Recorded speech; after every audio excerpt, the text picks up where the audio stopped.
So hello everyone, तो कैसे हो आप लोग। आज की वीडियो में हम देखने वाले व्हाट इज़ फंक्शंस। तो इसे हम सबसे ज़्यादा यूज़ करने वाले हैं हमारे प्रोग्रामिंग करियर में। तो सबसे पहले समझते हैं व्हाट इज़ फंक्शन। तो आप यहाँ पे देख ही सकते हो, मैंने यहाँ पे फंक्शंस के बारे में बहुत अच्छे तरीके से लिखा हुआ है। आप चाहो तो इसे आप नोट्स में भी लिख सकते हो, तो अभी लिख लेना। तो मैं इसे शॉर्ट में एक्सप्लेन करता हूँ। तो फंक्शन हम क्यों लिखते हैं, क्योंकि जो भी हम यहाँ पे काम करते हैं उसे हम रीयूज़ कर पाए, और उस फंक्शन में जो भी आप पे डेटा आप लिखते हो उसको आप पैरामीटर के हेल्प से दूसरे फंक्शन में पास कर सकते हो। और जैसे मैंने कहा था, फंक्शंस को हम किस लिए बनाते हैं, क्योंकि हम उसे रीयूज़ कर पाए, हम उसे बार बार ना लिख पाए, क्योंकि एक पार्ट ऑफ कोड को हम बार बार नहीं लिख सकते, तो उसे बार बार बनाने की ज़रूरत ना पड़े, इसलिए हम वहाँ पे फंक्शंस का यूज़ करते हैं। तो प्री डिफाइंड फंक्शंस क्या होते हैं, जैसे कि आपको पहले से पता होगा। प्री डिफाइंड फंक्शंस मतलब हमने स्टार्टिंग में ही देखा था, जो मेन फंक्शन है, जो प्रिंट और स्कैनएफ फंक्शन है, वो ऑलरेडी प्री डिफाइंड फंक्शन है, मतलब इसे ऑलरेडी बनाया गया है इन सी प्रोग्रामिंग लैंग्वेज, जो कंपाइलर इसे स्ट्रिक्टली फॉलो करता है क्योंकि ये इम्पोर्टेंट है। It's a pre defined function. तो एक्चुअली फंक्शंस को बनाते कैसे हैं। टू क्रिएट अ फंक्शन, तो फर्स्ट ऑफ ऑल हम यहाँ पे क्या करते हैं, इसीलिए हम यहाँ पे कोई भी एक फंक्शन नेम दे देते हैं। जैसे कि मैं यहाँ पे फॉर एग्जांपल बताऊंगा, माय फंक्शन में उस फंक्शन का नेम लिखूंगा, उस फंक्शन को जोड़ के हम वहाँ पे पैरेंथेसिस लगाते हैं, पैरेंथेसिस लगा के ही हम उसके सामने करली ब्रैकेट देते हैं। तो वो एक तरीके से हमारा यूज़र डिफाइंड फंक्शन बन जाता है, मतलब उसको हमने खुद से क्रिएट किया है। एग्जाम्पल आप यहाँ पे देख ही सकते हो, माई function is the name of function. और एक्चुअली सबसे पहले मैं आपको बता दूं व्हाट इज़ वॉइड। तो वॉइड का मतलब है, तो जब भी आपने कभी कभी इंटरनेट में कोड में देखा ही होगा, वॉइड मेन लिखते हैं। क्यों लिखते हैं, क्योंकि उसमें हम रिटर्न कीवर्ड नहीं लिखते। तो मैं इसके ऊपर भी बात करूंगा आगे। तो जब भी आप एक फंक्शन बनाओगे तो उसके अंदर आप कुछ भी लिखोगे या फिर कुछ भी कोड करोगे, तो आपको बताना पड़ता है, आपको इंस्ट्रक्शन देना पड़ता है कि ये फंक्शन एक्चुअली में काम क्या करेगा। तो ये सब होने के बाद हम यहाँ पे फंक्शन कॉल करते हैं, जिससे हम कह सकते हैं डिक्लेयर अ फंक्शन, मतलब डिक्लेयर करो फंक्शन को। फंक्शन को तो हमने बना लिया, बट फंक्शन को शो कैसे कर सकते हैं। तो फंक्शन को कभी भी हम डिक्लेयर करते हैं, उसे हम डायरेक्टली यूज़ नहीं कर पाते, वो ऑलरेडी सेव हो जाता है, हम उसे बाद में यूज़ कर पाए इसलिए। और वो तब ही एग्जीक्यूटेड होते हैं जब हम उसे कॉल कर सकते हैं। और कॉल कैसे करते हैं, एक्चुअली में कॉल करने के लिए जो भी हमने फंक्शन का नेम लिखा है उस फंक्शन का नेम लिखना है, और उसके सामने पैरेंथेसिस ऐड करके सेमी कॉलन देना पड़ता है। उसके बाद ही वो फंक्शन को हम कॉल कर सकते हैं। तो कौन से टाइप के फंक्शंस होते हैं हम अच्छे से समझेंगे। There are two types of function in C programming. Standard library function first है, और सेकंड है यहाँ पे यूज़र डिफाइंड।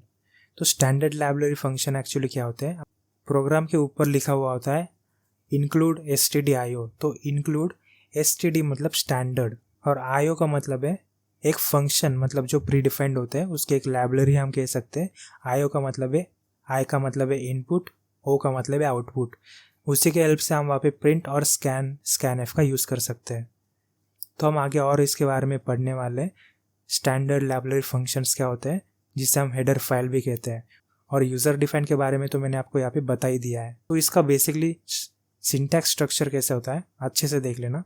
यहाँ पे आपको एक डेटा टाइप देना है, वो कौन सा डेटा टाइप का होगा, और यहाँ पे आपको फंक्शन नेम देना है, और पैरेंथेसिस के अंदर पैरामीटर होता है। पैरामीटर क्या होता है वो मैं आपको आगे समझाऊंगा। और फंक्शन को कॉल करने के लिए हम कुछ इस तरीके से यहाँ पे यूज़ करते हैं। तो ये भी इसको आप नोट में लिख लो। Important point, execution of C program starts from main. तो कभी भी सी प्रोग्राम स्टार्ट होता है मेन फंक्शन से।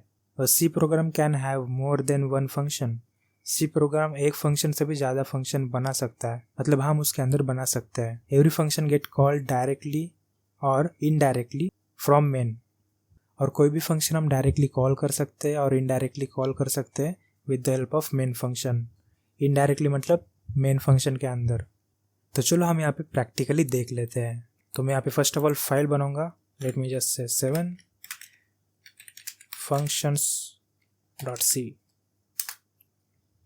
तो ये जो मैं अब लिख रहा हूँ इसे हम कहते हैं हेडर फाइल, जिसको मैंने अभी थोड़ी देर पहले बताया था स्टैंडर्ड लाइब्रेरी फंक्शन कहते हैं, std इसका मतलब है स्टैंडर्ड, और io का मतलब है इनपुट आउटपुट। तो ये एक तरीके से लाइब्रेरी बन चुकी है जिसे हम कहते हैं हेडर फाइल। और इंट मेन यहाँ पे चलता ही है। और हम यहाँ पे रिटर्न क्यों लिख रहे हैं वो भी मैं आपको इजीली समझाने वाला हूँ। तो फर्स्ट ऑफ ऑल अभी देखना फंक्शंस एक्चुअली में होते क्या है। तो फर्स्ट ऑफ ऑल मैं यहाँ पे बनाऊंगा इंट अमित, है ना। तो इसके अंदर एक तरीके से मैंने यहाँ पे मेरी खुद की फंक्शन बना ली है और इसके अंदर मैं प्रिंट करूंगा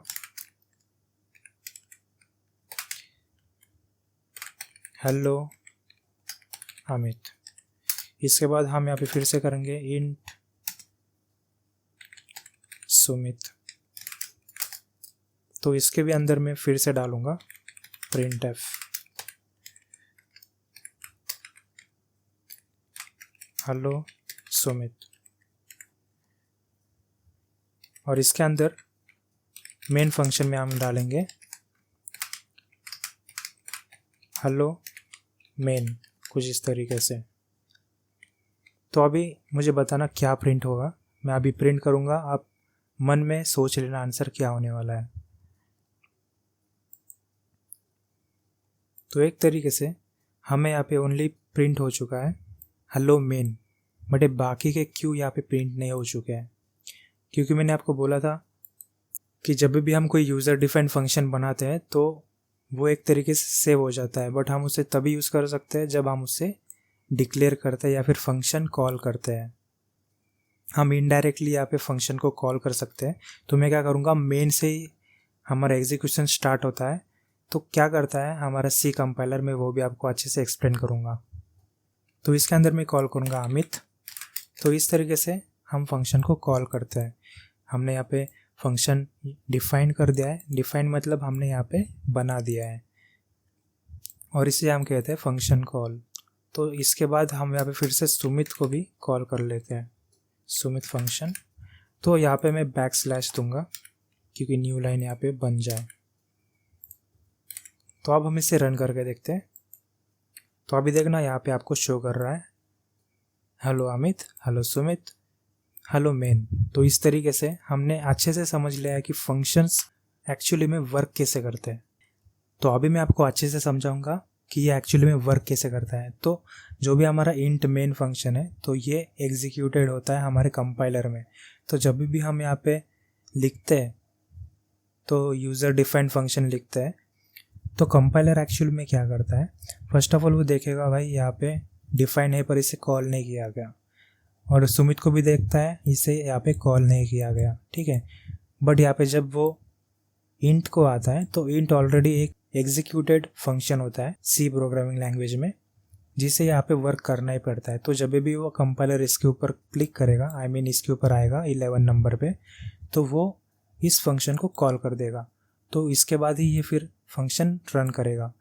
तो जब भी हम ये फंक्शन कॉल करेंगे तो ये फंक्शन हमारा अमित वाला रन हो जाएगा। तो इसके बाद उस सुमित के ऊपर आता है जो 12 नंबर पे है, फिर इसको भी हमने फंक्शन कॉल किया है। तो जैसे ये फंक्शन कॉल होता है, ये फंक्शन कॉल होने के बाद यहाँ पे हम सुमित के फंक्शन को एक कॉल कर देता है कुछ इस तरीके से। तो इसके बाद ही हम यहाँ पे हेलो मेन देख पाएंगे, क्योंकि ये सीक्वेंस वाइज चलता है ना।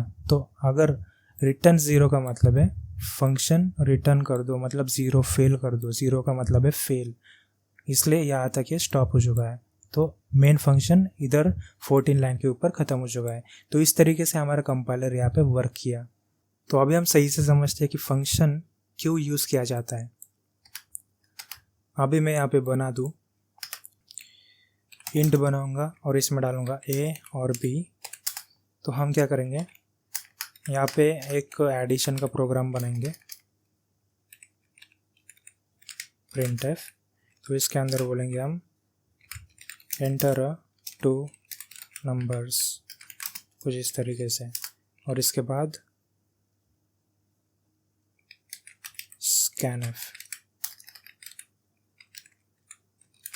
स्कैनएफ में हम डालेंगे %d। तो हमने पिछले बार पॉइंटर्स पढ़ा था, तो कभी भी प्रिंट में %, और वेरिएबल का नेम नहीं लिखना चाहिए। अगर आप प्रिंट एफ में %, लिखते हो तो आपको उस वेरिएबल का एड्रेस प्रोवाइड कर देता है ना। तो इसलिए स्कैनएफ के अंदर लिखना चाहिए जो स्कैनएफ के लिए ही बना हुआ है। स्कैनएफ फिर से हम यहाँ पे करेंगे %d %, लेट्स से b। इसके अंदर हम यहाँ पे एडिशन कर देंगे, addition is %d।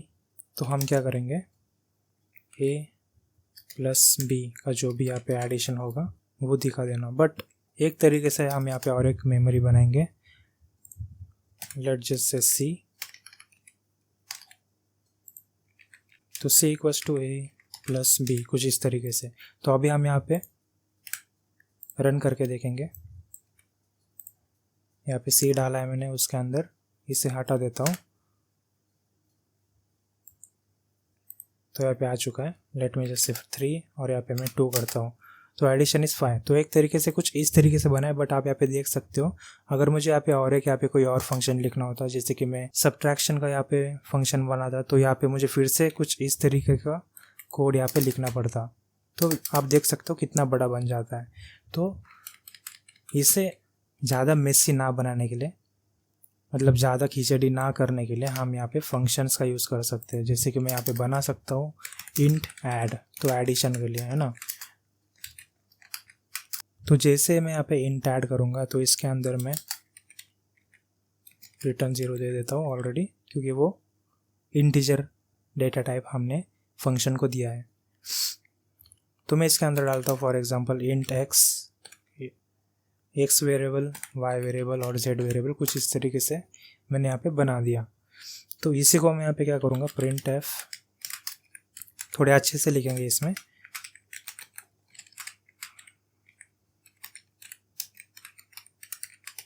Addition programme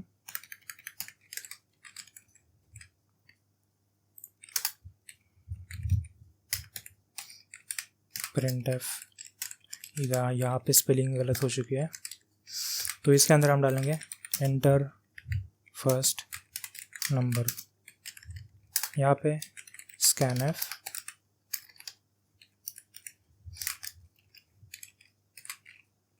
इसमें डालेंगे हम %d और %, देना मत भूलना इन स्कैन एफ। तो इसी को मैं यहाँ पे कॉपी करूँगा, यहाँ पे मैं डालूँगा एंटर सेकेंड नंबर, जो यहाँ पे जाएगा y में, ठीक है। तो इसी में हम यहाँ पे क्या करेंगे, z के अंदर हम यहाँ पे a प्लस वाई।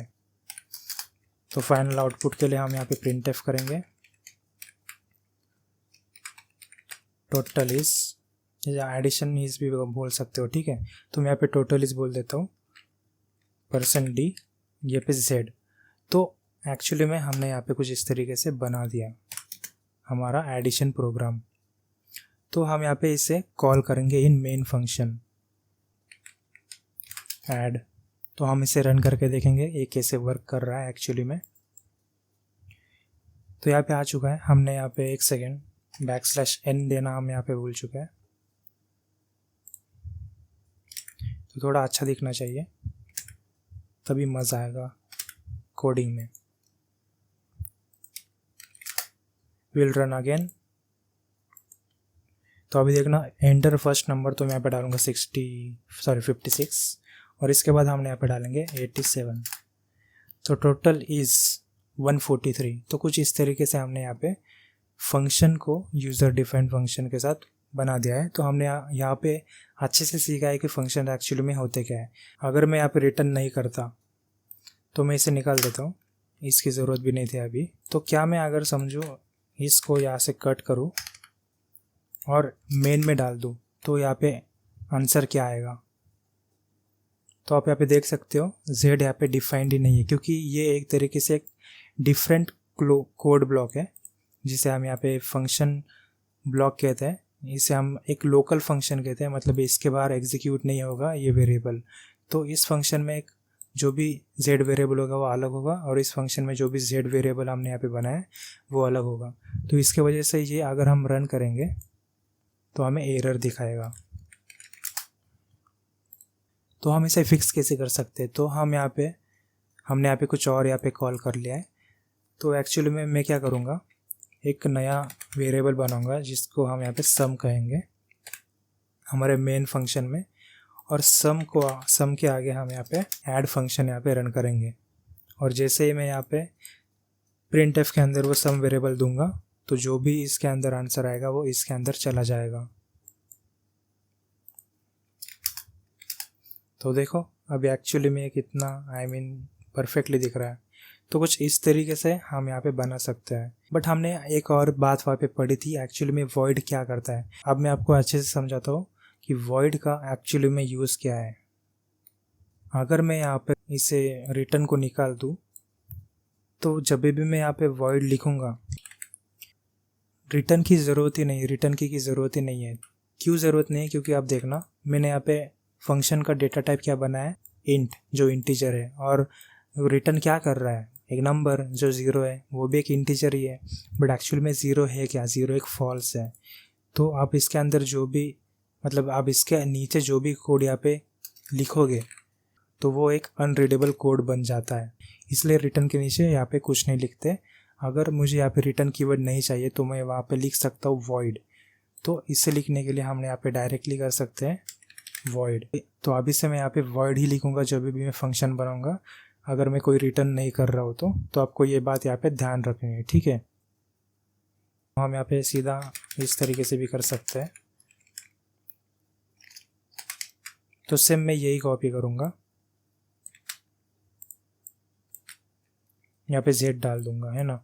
तो इसकी आई थिंक ज़रूरत नहीं है, तो मैं इसे भी एक्चुअली हटा दूंगा। तो रिटर्न नहीं करना है तो मुझे यहाँ पे देखते हैं होता है या नहीं। तो हो रहा है, बट यहाँ पे मुझे एक एरर दिखा रहा है, ये रेड लाइन, तो पता नहीं। तो हम यहाँ पे क्या करेंगे, वॉइड कर देंगे, जिससे कि हमें कोई रिटर्न की ज़रूरत ही नहीं है।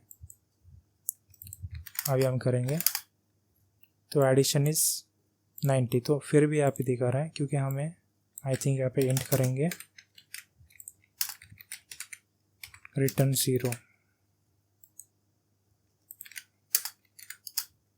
तो अभी चल रहा है। तो कुछ इस तरीके से हम यहाँ पे फंक्शंस को एक्चुअली में कैसे यूज़ करते हैं हमने यहाँ पे सीख लिया। तो सबसे मेन बात यहाँ पे आती है, हम यहाँ पे डेटा कैसे पास कर सकते हैं from one function to another function, जिसे कहा जाता है पैरामीटर। तो हम यहाँ पे कुछ इस तरीके से फिर से एक नया वेरिएबल बनाएंगे यहाँ पे यूज़र डिफाइंड के लिए। तो हम यहाँ पे डालेंगे, मैं डालता हूँ यहाँ पे इंट fun1। तो कुछ इस तरीके से मैंने यहाँ पे हमारा फंक्शन बना दिया। तो इसे मैं यहाँ पे निकाल देता हूँ ऐड को, क्योंकि अभी उसकी ज़रूरत है नहीं। तो fun1 के अंदर fun1 जो हमने यहाँ पे फंक्शन बनाया है, तो इसके अंदर में फर्स्ट ऑफ ऑल हम पैरामीटर देंगे। तो पैरामीटर देने से पहले आपको यहाँ पे डेटा टाइप उसको मेंशन करके देना पड़ेगा, ठीक है। तो हम यहाँ पे इंट डेटा टाइप देने वाले हैं जो होगा p, और इसके बाद फिर से इंट देंगे जो होगा q। तो हमने यहाँ पे 2 पैरामीटर्स दे दिए, जिसका नाम है यहाँ पे वेरिएबल p और वेरिएबल q। तो इसके अंदर मैं करूँगा printf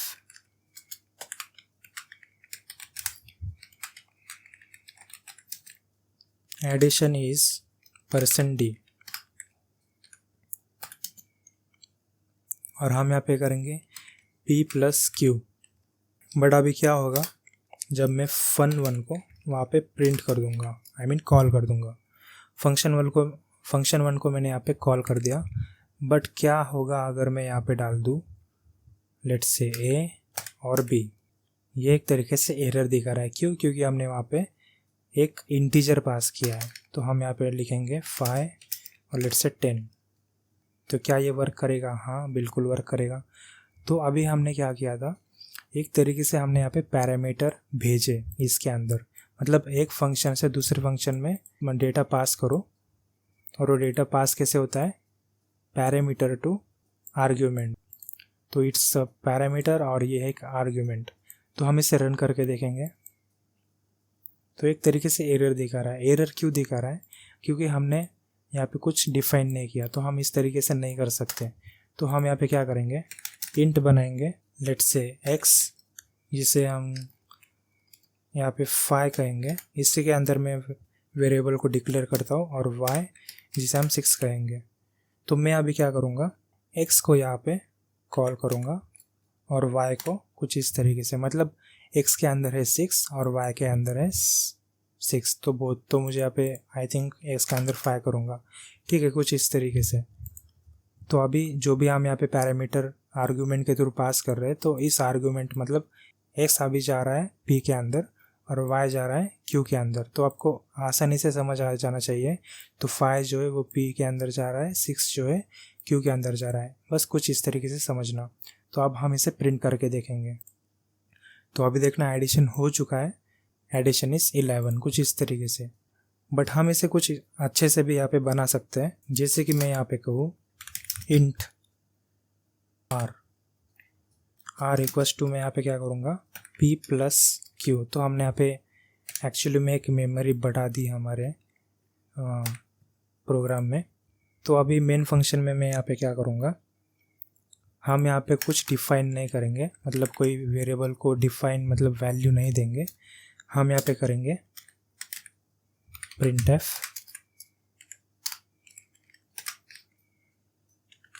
एंटर टू नंबर्स, या फिर मैं कहूँगा फर्स्ट नंबर